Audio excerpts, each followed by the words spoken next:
400 ming. 400 ming. Jupimi? Yo'q, semya. 400 ming. Bularchi? Bular 40 ming. 40 ming so'mdan.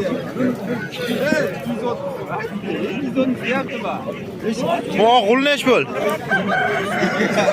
500 ming. Qo'yib qo'yibdi.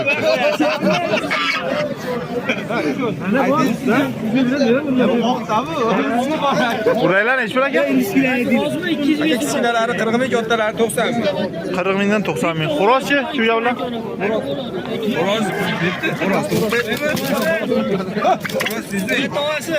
Sizden pulunu verin beraber. 300 ming beraman aka. Sen pulunu verin beraber. Ha, to'g'ibdi. Nech pul? To'g'i bilan xo'roz? Aynen Türkmen'e şurada. Nech pul bu? Kichkinalarni qancha? Og'a. Aka uzun dondan bergan voqachi yetib kelmasin. G'ul nech pul ekan? 400 ming. G'ozlarchi? 200 mingdan. Xo'rozlarchi? 100 ming. Makiyonlarichi? Makiyonlarga 100 ming so'm qo'yayotgan. 100 ming so'mdan.